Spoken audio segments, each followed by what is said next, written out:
All right, what is up, everybody? We are back live on the stream today. Oh, these are actually stream segments we're gonna go through later. Let's close this down. Close this down. Close this down. Check if we're live on YouTube real quick. Yep, we're good to go. What's up, YouTube? We are live on Restream as well. Good to go there.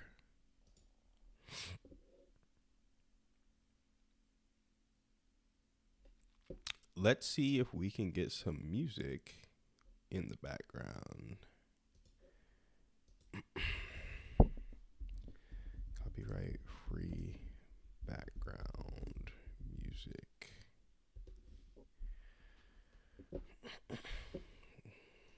like some Christian vibes.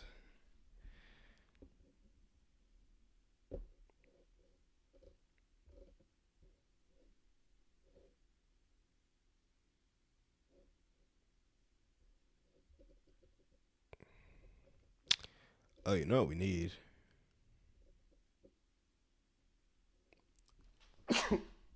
We need instrumental, though.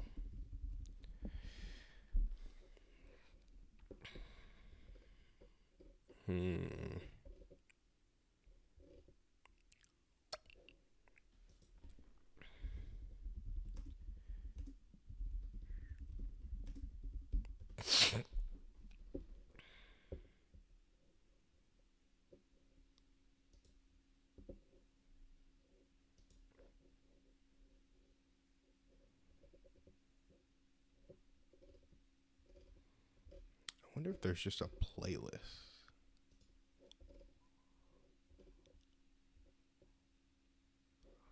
Let's see. Uh-oh. Might need some allergy medicine, guys. Copyright free instrumental playlist. Spotify. I can use on stream.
Strange. Let's see what we got. Hey, everybody on Facebook. Hey, everybody on Twitch. We're here on the stream live this morning. Say what's up in the chat if you're here. Guys, we have the $100 monthly Find Your People giveaway. And what we do on the stream every day is help people feel connected and give them a good laugh. And we do that by your call-in. So if it's not your call-in, it's my segment. And I can only make people laugh so much, right? So call in with a dog poop horror story or a heartwarming dog story. Call in with a communication question or community question. And text my number right here, 512-591-6138. It's at the bottom of the screen right there. If you text that number, you can join the call queue. Tell me what you are going to join with, whether it's a heartwarming dog story, community question, communication question. If you share the episode, you get 3 entries in. We send out emails on Monday and Thursday saying who is in the giveaway and how many entries you have in. We're trying to find some background music for the stream right now just so you can come on and vibe in those low moments. In terms of trading, I don't really think we're doing anything on trading today, guys, because it's in no man's land. Like, it just CISD'd on the 1 hour with a big red candle. And I basically needed to get back up into that fair value gap so I can short it to this external liquidity, or take this external liquidity so I can long it back into the fair value gap. But I don't think that's going to happen in the next hour. So for now, I'm chilling, trying to find some music because people told me yesterday that music would be good. So we're trying to get some. Let's see.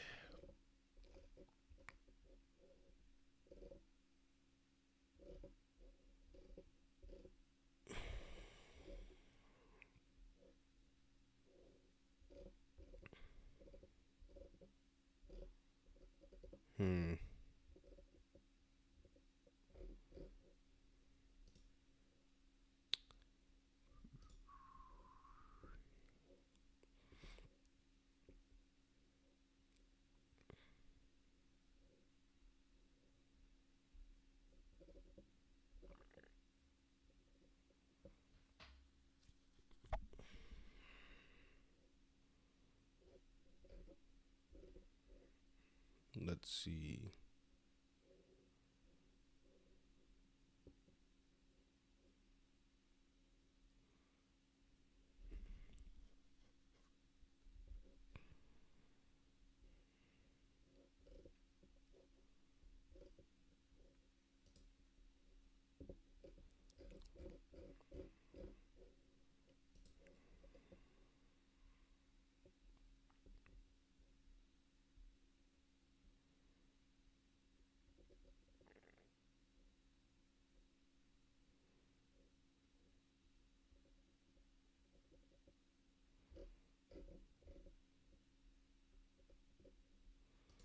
Epidemic sound.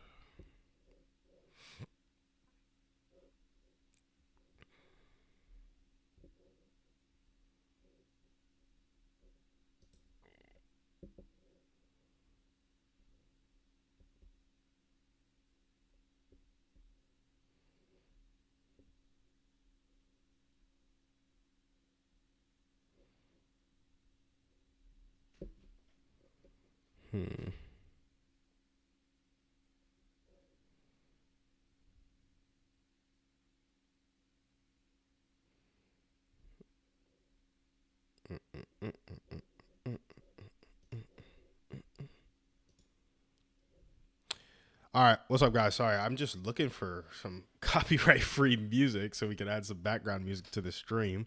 And I thought it would be a little bit faster than this, but I don't really know which one to buy, which makes it kind of tough. I'm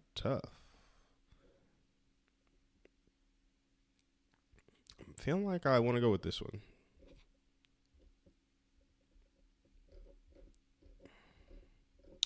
But we might just have to get that on the next stream. Got to watch this because it might pop back up in here. But yeah, I don't know. I think I'm just going to go with Slipstream music.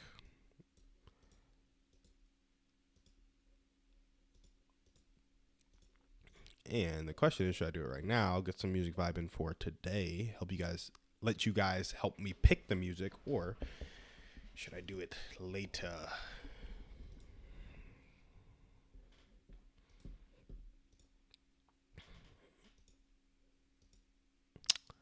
I think it is a later type of vibe.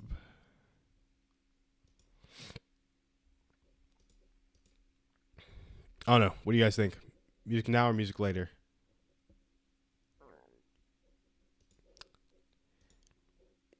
I was watching one of my favorite pastors last night, and he was talking about edifying your spouse in marriage. How do you think you could bring that concept to community and edifying them? Hopefully that makes sense. Why not YouTube? So, Jessica, I was thinking about YouTube, and the issue with YouTube is that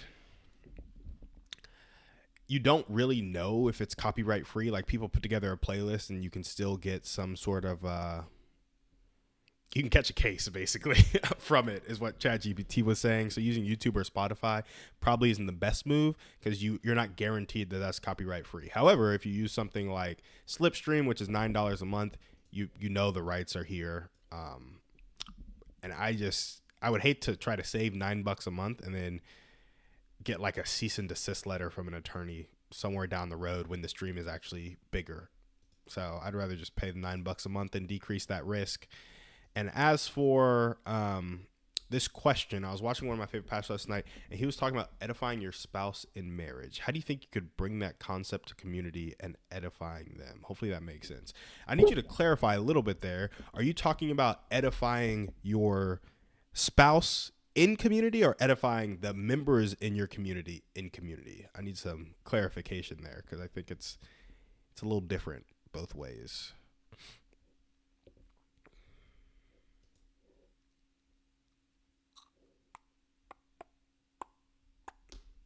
That's a good question, though. I wonder what sermon that was. Edifying your spouse in marriage. Wanted to say what's up to everybody on the stream. If we're here live on Facebook, Twitch, and YouTube. Again, giving away $100 monthly to Find Your People giveaway if you do want the actions on screen.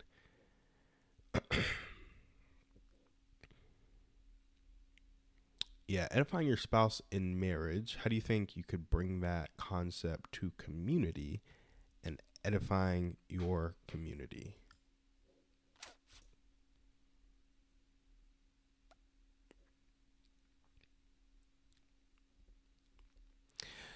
I'm going to assume, Jessica, that you mean edifying your community because you say edifying them. And then if it's edifying your spouse, I can loop back to that.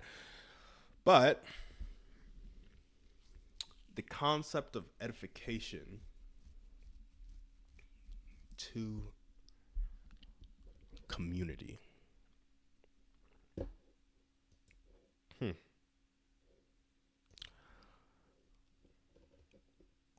I'm not quite sure off the top of my head. I need to look up the word edification to make sure I'm getting a good, the instruction or improvement of a person morally or intellectually. So I doubt that that's exactly what the context of the sermon was, just improving somebody morally or intellectually. But when I do think of edification, I do think of the process of loving somebody such that they improve. And in this context, it's probably improvement towards Christ. So loving somebody so that they can love, or edifying them so that they can grow in their relationship with Christ, grow as a human. So when I think of ways to edify my community, the number one thing that comes to mind is bearing burdens together. Like just demonstrating love in a over the top way. Yep. Calling them higher and building them up in every area. Exactly. So when I think about doing that with community, it's two things. It's demonstration and then correction. And so demonstrate love by loving them extremely well. That's what the focus should always be. There was this quote that this guy named Bill always used to tell me. He was like, always preach the gospel, always share the gospel, and when necessary, use words. And so first, I think it's the action of love. You bear burdens with people. You go over the top for people. I love opportunities where I can go further than people would expect me to go for them because it demonstrates love in a really cool way. So that's the first thing, doing love. Then I would say speaking the truth in love. So there are going to be moments in every relationship, whether it's community, whether it's your spouse, whether it's, just any relationship, period. There are going to be moments where they've done something wrong, or you've done something wrong, and the truth needs to be spoken in love. And my favorite way to edify here is to remind people of who they are. So it's like, hey, you've done something horrible. Like maybe you fell because of lust, or maybe you gossiped, or maybe you judged somebody harshly, or maybe you acted out of anger. Whatever the thing that they did was, don't focus on that. Oh, perfect. There's scripture for this. Love does not rejoice at wrongdoing, but rejoices with the truth. This is in 1 Corinthians 13. I think it's like 1 Corinthians 13, verse 8 or something like that. Verse 9. Maybe 7. 7 through 9, somewhere in there. Love does not rejoice at wrongdoing, but rejoices with the truth. It's that hate the sin, love the sinner type of vibe from, obviously that's a real quote, but it's also from Hamilton, and I love that musical. But so we have the action of love, and then we have speaking the truth in love. And this is where it comes into, like you said, they brought up the power of your tongue, saying positive things, calling people higher, building them up in every area. You have the base drop of truth, that is scripture, and you need to speak that truth in love. And so we're not out here to condemn people. So you're not saying, oh, it was so bad that you did this, this, and this. You're not harping on the bad thing. You're also not letting them know that the bad thing was okay. It's like, hey, that wasn't okay. I also know that's not who you are. Like, here are the good things I've seen in you in the past. I know that's who you truly are. How can we keep bringing those things out of you together? So they've done bad thing. Do not harp on bad thing, but bring up bad thing. It's like, hey, I know you did this thing, and that's not okay. But I also know that's not who you are. This is who you are. Truth from scripture, truth from scripture. Who God says you are, who God says you are, who God says you are. And this is how I've seen you play out who God says you are in your life. Now, the question is, how can we get you doing that instead of doing this? Or is there some piece? There's another question I like to ask people because it allows you to understand. Like a big part of speaking the truth in love, I feel like, is making sure you understand where they actually are, so you know what scripture they need to hear in that particular moment and how they need to hear it, right? So a question I like to ask is, what does this person not believe about God such that it would allow them to act this way? Because I have this belief, and I think it's true, that when faced with unconditional love over and over, relentless unconditional love, there's only like a few responses. And really there's like one response, and it's the response somebody has when they give their life to Christ. Like, just the like, I'm helpless, like I don't deserve this, but I'm not hopeless because I have this good Father who loves me so much. And like the acceptance of that unconditional love, when it is presented relentlessly, that's what I think people's natural response will be. And so given that that will be the natural response just to unconditional love, the key is just to point them in that direction over and over. I kind of lost my train of thought, but back to the question. We want to do love. We want to speak the truth in love, and we want to speak the truth in love by pointing them towards what God says about them, away from the sin. Like, it's not something to condemn people. It's something to just point them towards Christ. Point them towards Christ. Be like, hey, that's not okay, but that's also not who you are. Like, this is who you are. How can we help you be that together? Hope that answers the question. But yeah, I think using your tongue to actually say positive things to your community, in the sense of like, you want to celebrate them. You want to celebrate what they've done and who they are. And then both do the unconditional love and point them towards the unconditional love, because that constant reminder will create that response that like melts that thing in them that doesn't allow them, or that allows them to do that bad thing, right? So they had a thing they were doing. They needed some edification to be reminded of who they are, right? They were only doing a bad thing because they didn't believe something about God. And because they didn't believe something about God, they were allowed to act accordingly, which typically results in sin. So as you remind them about that, the truth about who God is in their life and what love is in their life and their relation to love, they'll have no choice but to accept it over time. And then from the acceptance of that love and the knowledge and like being pointed towards it, that's how they'll change their behavior. Because you're not going to change your behavior by being like, I'm going to stop doing this. It's like, no, you're doing it because there's something you're missing. And once you find that thing, then you will naturally stop doing that. For example, good analogy. Dogs will lick water out of the toilet. Humans won't.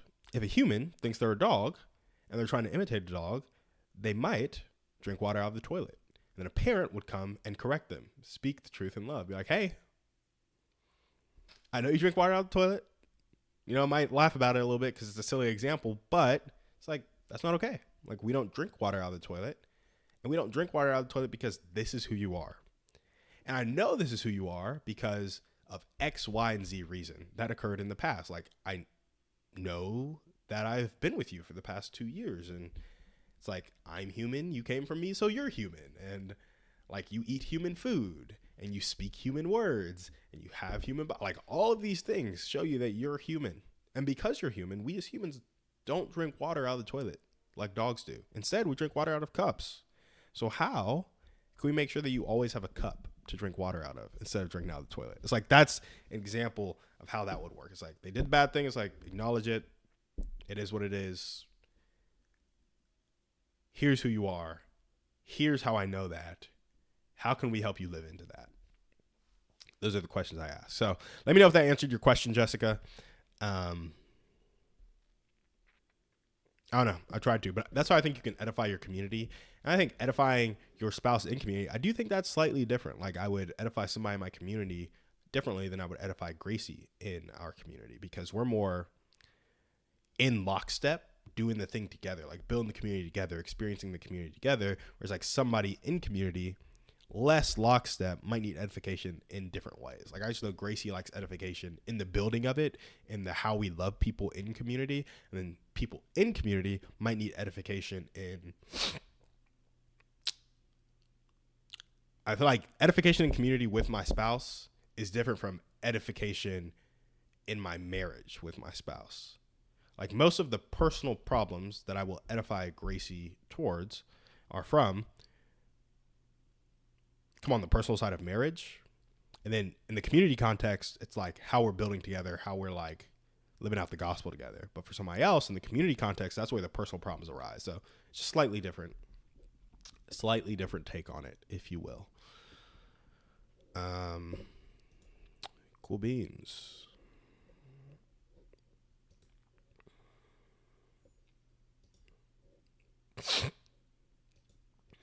Let's see. Market is still chilling.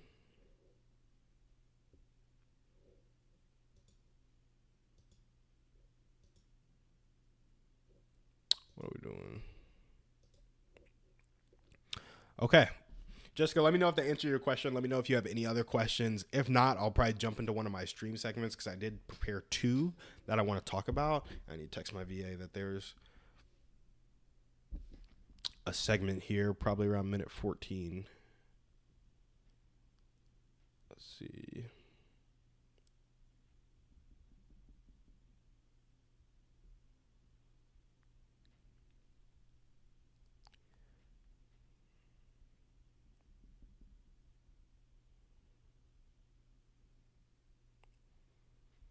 Cool.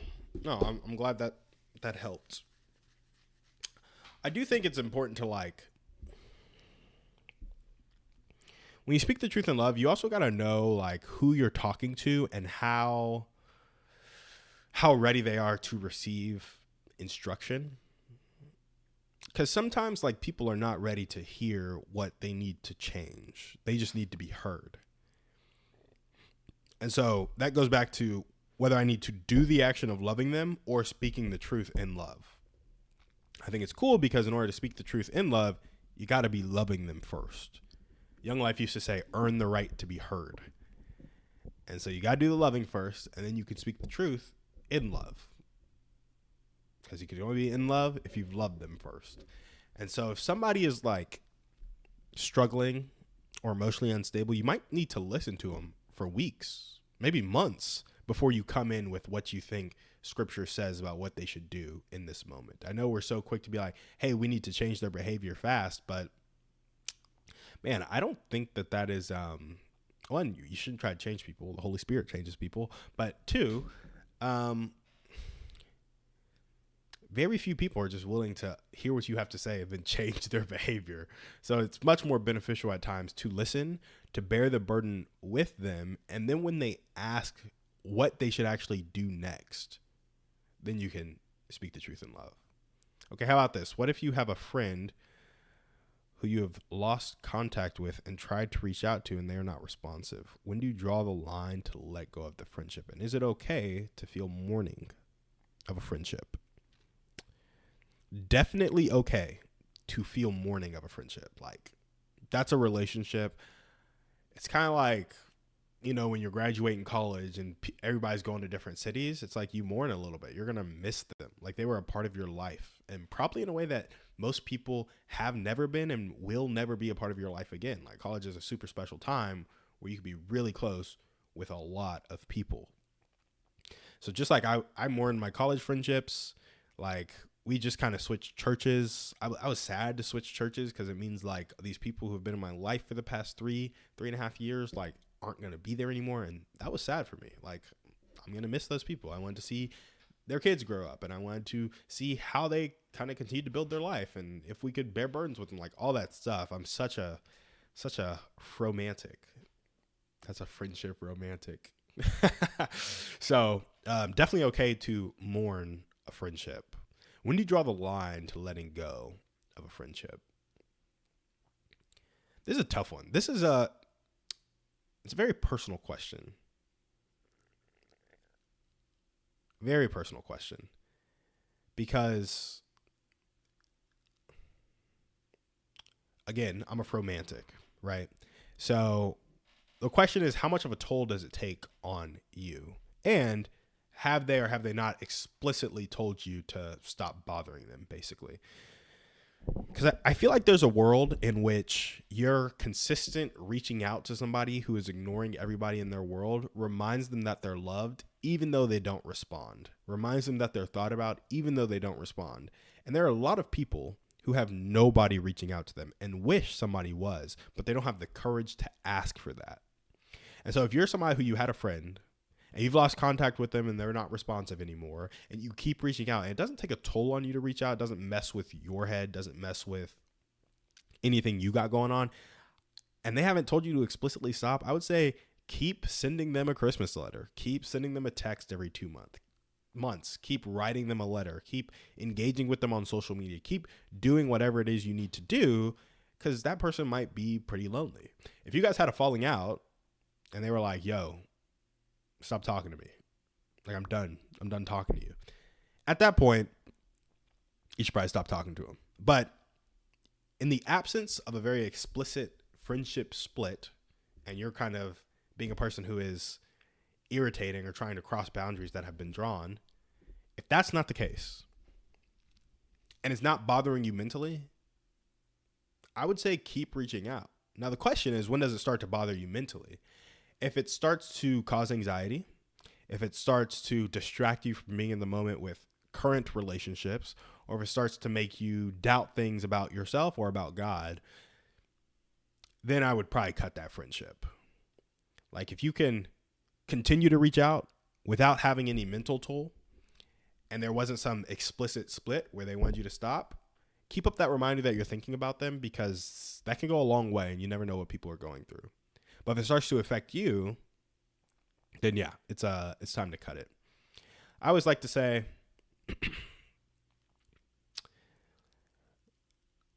because I like to go extreme with loving people, and then people are like, well, when do you drop the extremeness? And I'm like, everything in life should be pushing us closer to God, closer to loving perfectly. And so the point at which you stop something is if it is preventing you from growth in loving perfectly, which can happen. You can try to take on something that's too big for you to chew, a relationship that's too much for you, and then becomes unhealthy, becomes toxic, and you start to become a fool in their folly, if you will. Okay. Jessica says, like, haven't talked to him in months. Used to talk every day. Life just got in the way. And I sent a package to the person with her favorite coffee and tea I got from Alaska for her, and wrote a heartfelt letter. And she never texted to say thank you or reach out in general.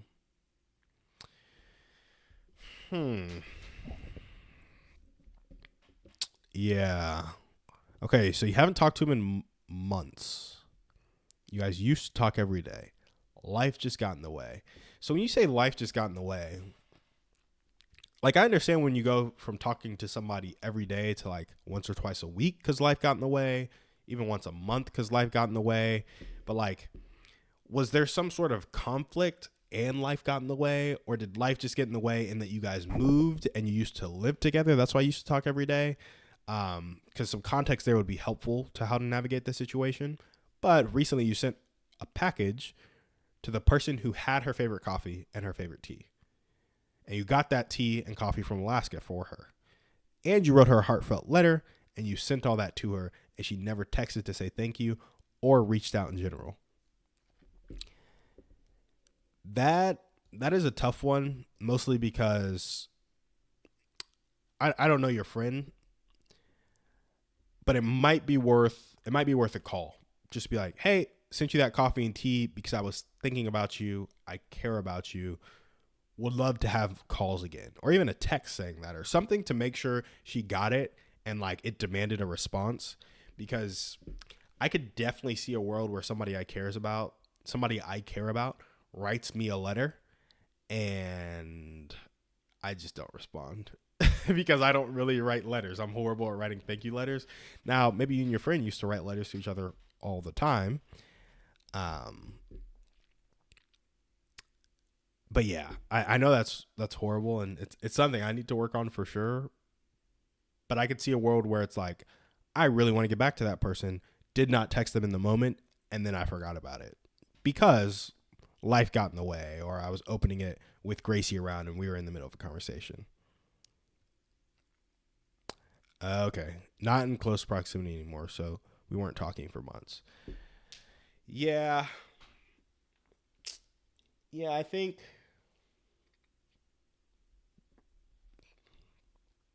if that's how life got in the way,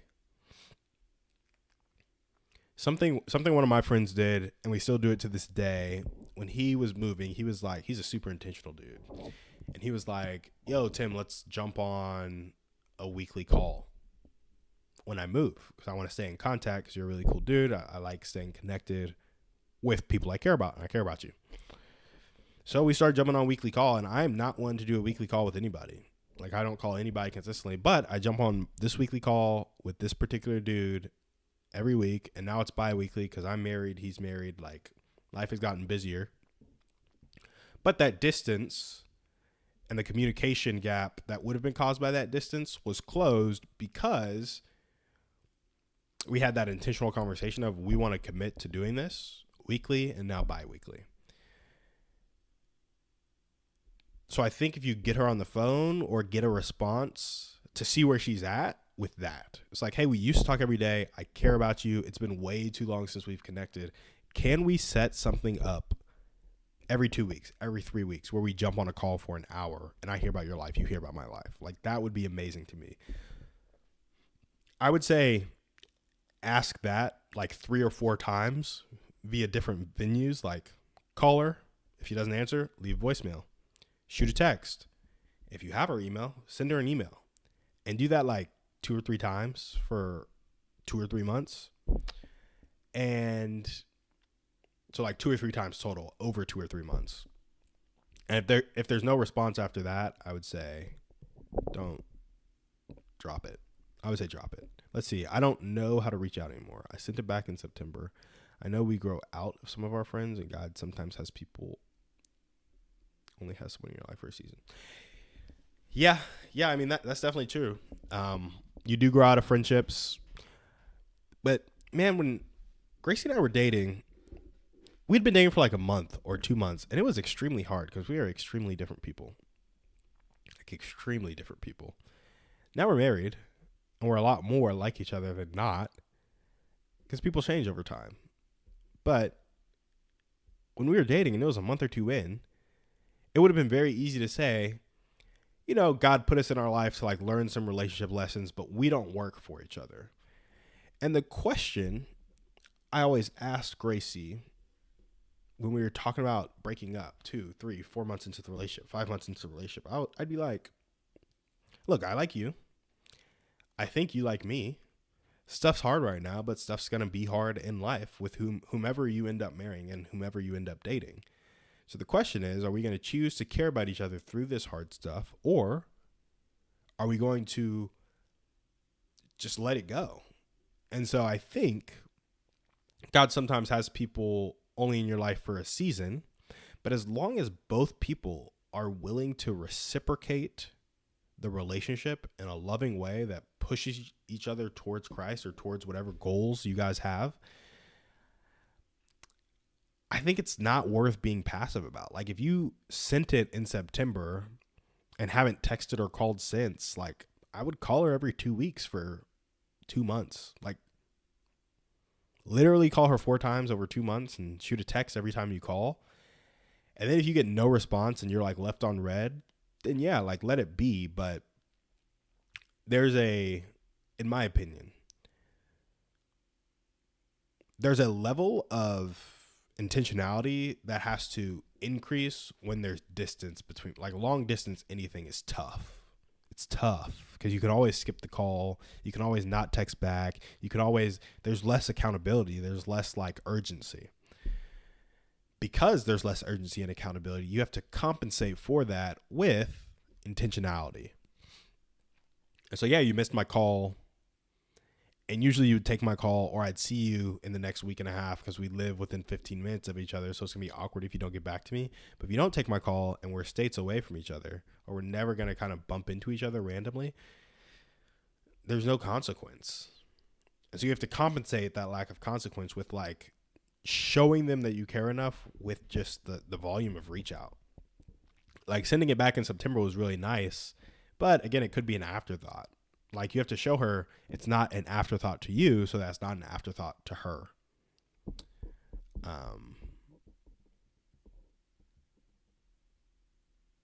Yeah. I mean, it's very similar to you and your boyfriend, right? Like, you and your boyfriend are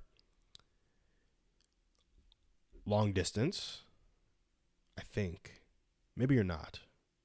I can't remember now.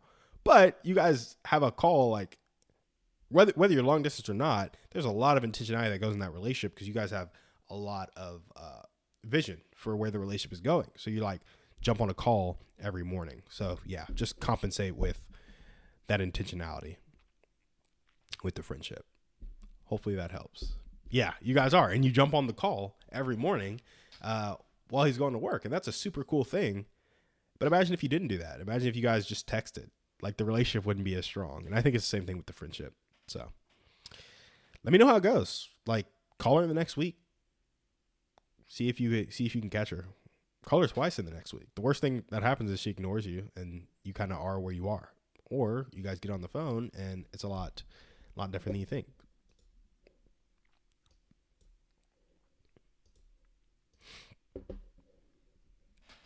Okay, this is cool. We actually swept a low here. So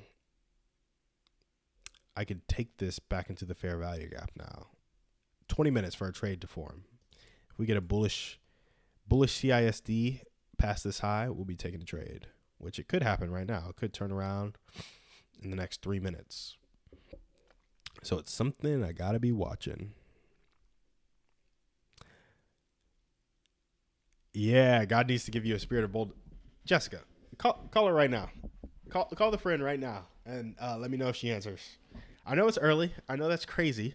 But, again, when you get off the stream, there's going to be way less accountability. No. Before I do the segment, I need to hear if she answers. I need you to call and leave a voicemail. The segments are way more dry than what we just kind of went through. They're very vague and, like, it's kind of similar to what we talked about today, actually, with speaking the truth in love. And the fear of being too much, actually. They're not as meaty as they could be.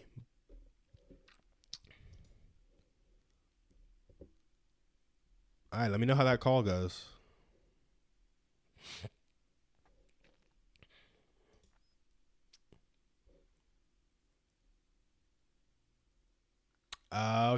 Okay. I feel you. I'm not going to push you. I ain't going to push you. Unless you want to be pushed. We've been through a lot together. I gotcha.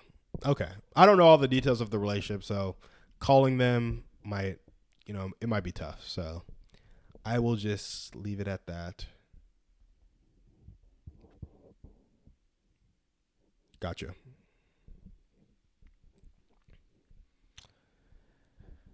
Gotcha. Okay. Well, I will not force you to jump into the deep end and call her then. But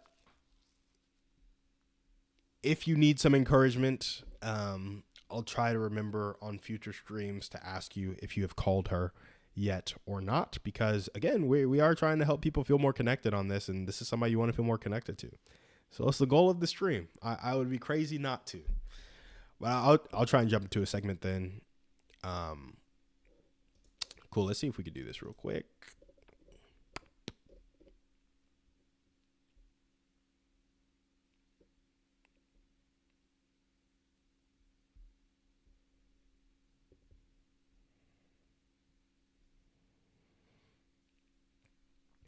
Okay, here we go.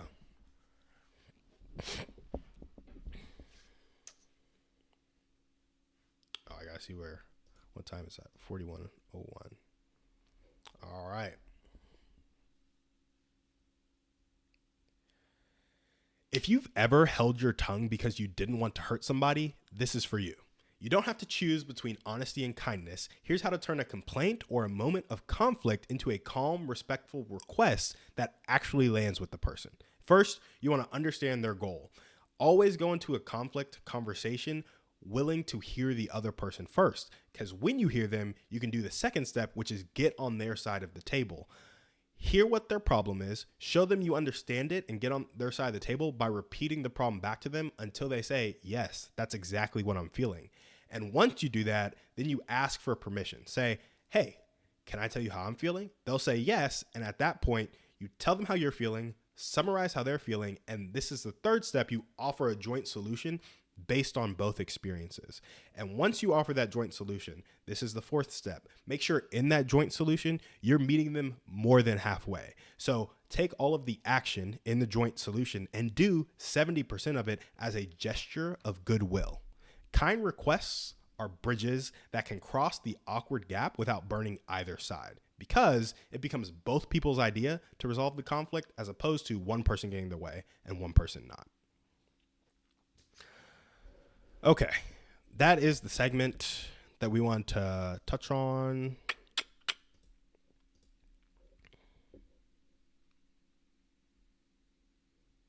I didn't like that close, but we'll keep it like it is.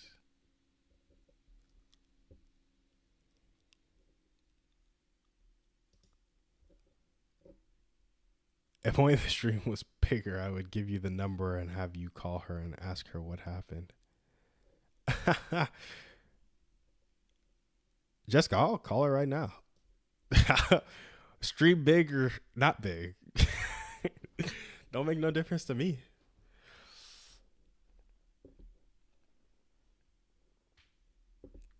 I've made many a cold call in my life.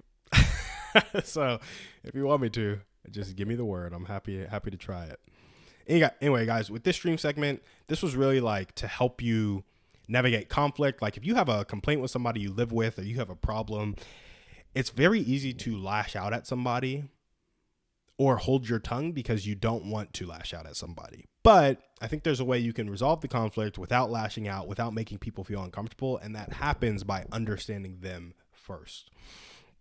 And so when I was talking about speaking the truth in love earlier, it was like, hey, acknowledge the bad thing they did, but then tell them, hey, this is not who you are. And the backdrop of the this is not who you are is understanding their goal. Like you want to understand, who are they trying to be? In the context, we were talking about speaking the truth in love, I was assuming both people were Christians, so they were trying to be more like Christ. So it's like, hey, I know you did this, but that's not who you are. This is who you are, because you had a backdrop of understanding their goal. Then you get on their side of the table by being like, these are all the things you've done to be that person you're trying to be. Then that joint solution is like, and I want you to be that person because I love you too. So that's how you feel. That's how they feel. How can we help you do that together? And then the part I didn't talk about was meeting them more than halfway, because I think that's a really cool thing of like, hey, maybe that is you need to go to sleep at 9 p.m. So at 8:30 p.m. every night, I'm going to drive to your house, which is 15 minutes away. I'm going to grab your phone, the thing that's keeping you awake at night and making you do God knows what. And then I'm going to take it from you and I'll drive back and I'll give it to you in the morning. That would be a very intense version of this, But that's more than halfway. Like all they have to do is go without their phone. Like you have to drive back and forth every night. I'm not saying do that. That's a little crazy, but it would be an example of like, hey, I'm in this with you. I'm bearing the burden with you. Like you're taking on cost and I'm taking on cost to get this thing solved. I think that could lead to a lot. And this kind requests are bridges. Like when you offer this joint solution, it's like you're making a request. And it's like it's crossing that awkward gap without burning either side of the bridge because it becomes both people's idea to solve the problem. You're no longer getting a solution that works for you because the first two steps, you're getting a solution that works for both of you. And that's the kind of idea there.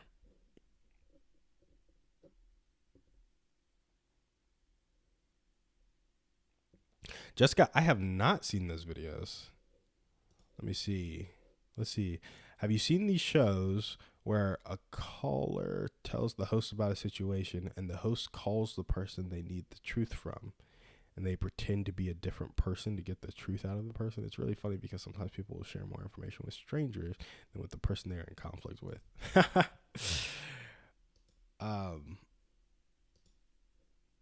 Jessica, I have not seen those videos where a caller tells the host about a situation and the host calls the person they need the truth from and they pretend to be a different person to get the truth out of that person.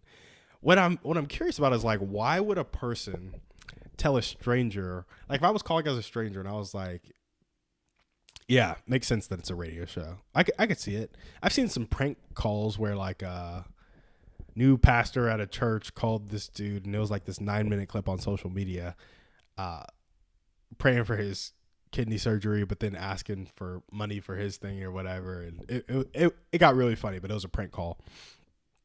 I think from like the Steve Harvey show or something. But if I were to call somebody, like why would they tell a stranger more about the conflict than the person? Like how do they set up the calls? Yeah, send me the next one that you come across because I'm so curious how they set up the calls to actually get them to share information like that. Yeah, I don't know. Interesting. That would be funny though.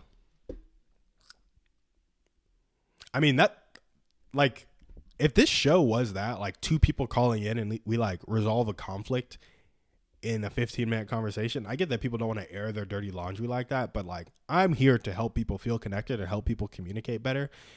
If that takes being an intermediary, happy to do that. If that takes giving people advice, happy to do that. If that takes thinking through a tough situation that I don't have the answer to, happy to do that. Like I'm just here to help and want to get as many people on the stream as we can. So, you know, we'll see if it works out. I have like 25 or 26 people who have signed up for this $100 monthly giveaway, but in order to be eligible, they obviously have to do one of the things on screen. So I send them reminders every Monday and Thursday. And we had a few people join the stream earlier. They just didn't leave a comment or anything because, you know, when you don't know me, it can be a little scary. So it's just a matter of like staying consistent, keeping the shorts out there, making sure people can find me through social media and long form content on YouTube and seeing where we can go from there. But yeah, that's cool stuff. Maybe I'll jump to, I need to text my, one second. Also, I had somebody fill out the lead form at 1:54 a.m. It's like, they're not joining a stream at 7. It's a 7 a.m. stream that's tough. Like, would I get more people if I was on at 5:30? Who knows? 5:30 p.m., not 5:30 a.m.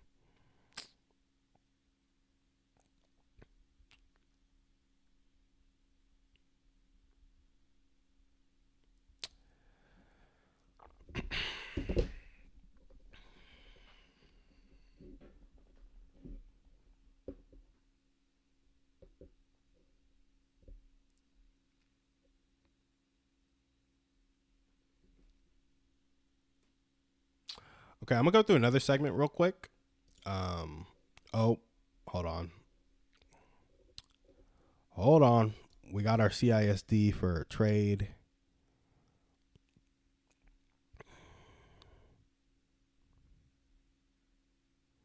First fair value gap after the CISD.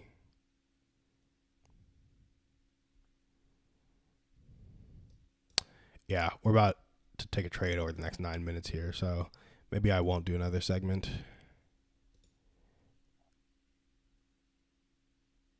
I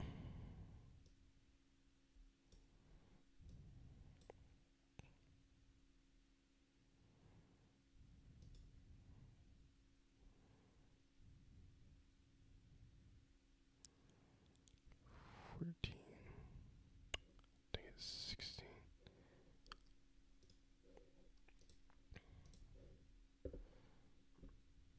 6. Oh.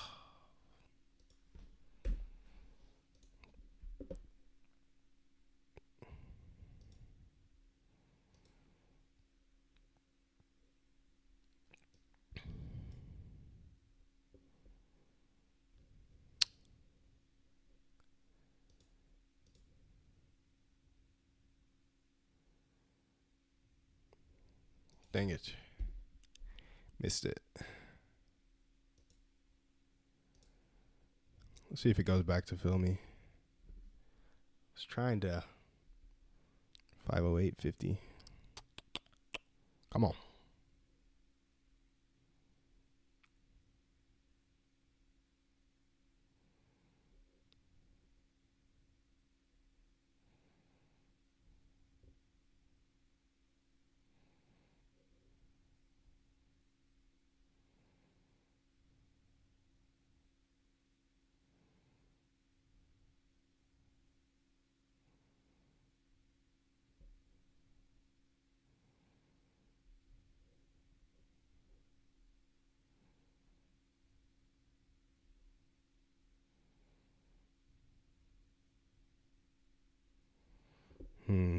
Sorry, guys. I'm just a little focused right now.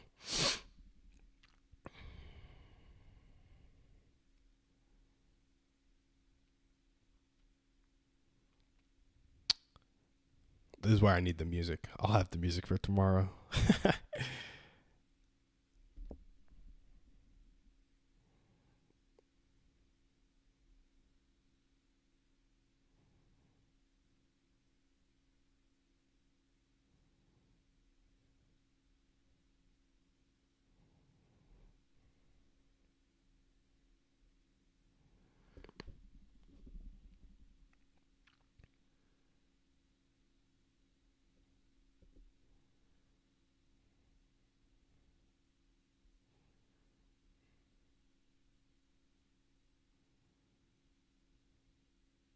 Man, part of me just wants to enter because I missed my entry. Just barely trying to calculate risk.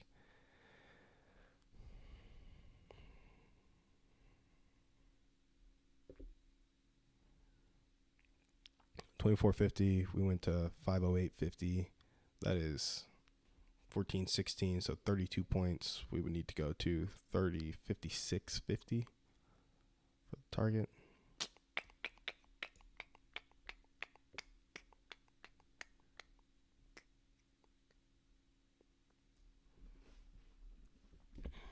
Man, just barely missed it. That's an L. Okay. Anyway, back at it.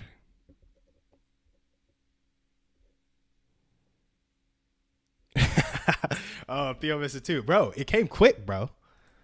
Oh, I just got filled. Cool. 25, 508.50.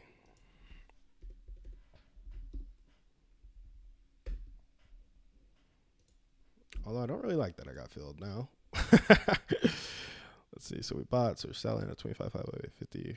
We're buying at 25, 5, 5, 6, 50.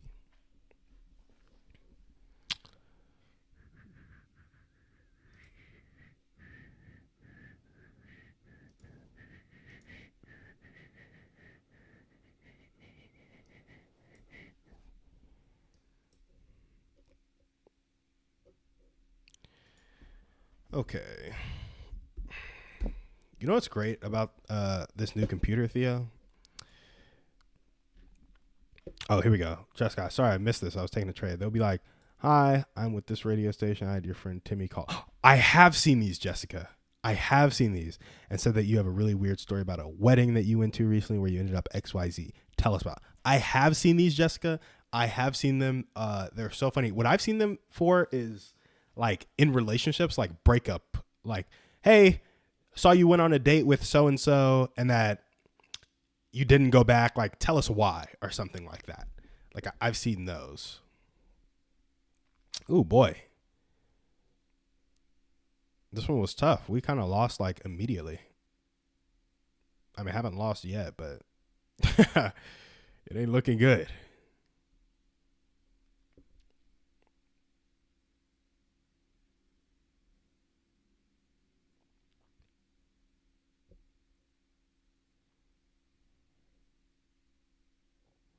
Yeah, that was tough.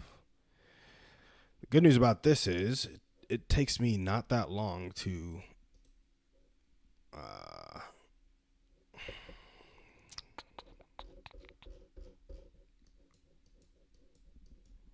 it's much easier to chart.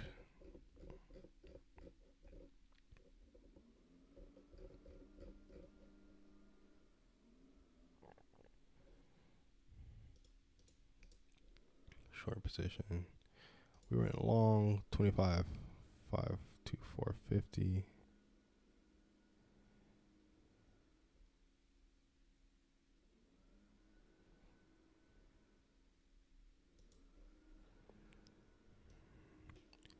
$508.50.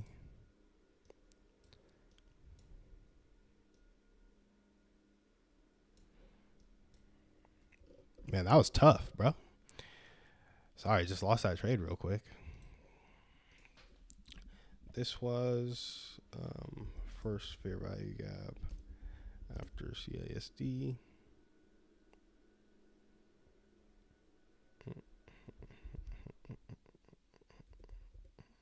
It was in discount too.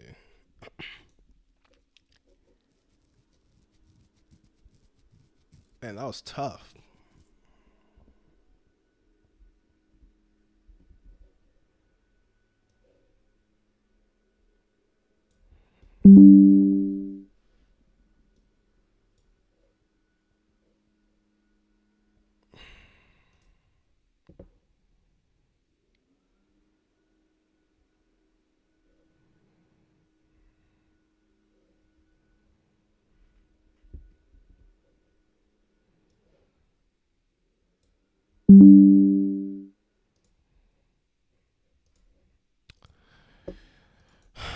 All right, well, you guys get to see me do this. I think this is trade 17 on the 1 minute. We got to do the hour real quick. Gosh, dang. That sweep is crazy.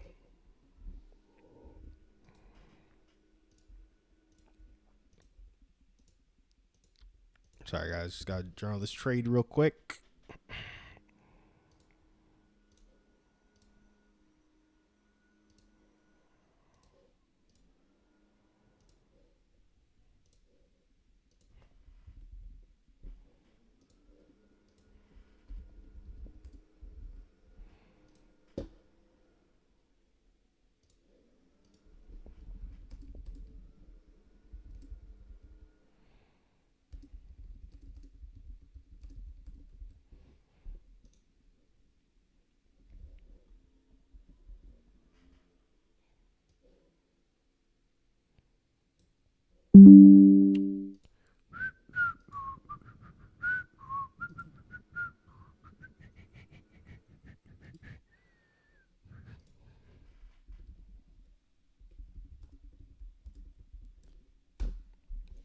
I miss you. I miss you. I really want to kiss you. So come on.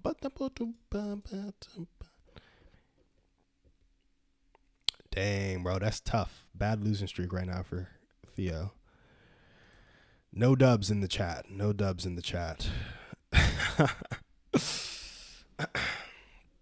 Yeah, Jessica, I'll be looking forward to getting a clip when you send that to me. Guys, I've journaled my trade, so I need to go finish journaling, but I've kind of taken the screenshots I need to take. Yeah, Theo, I'm not a lose streak. I had a few break-even trades, but it's been a tough set of 20. Thank you guys for joining the stream. We will see you guys tomorrow on the next one. Hopefully we have a few more people. We had some people pop in and out during this stream, so it's slowly growing. My faithful viewers, Theo and Jessica, I appreciate you guys. Hope to see you guys tomorrow. Peace.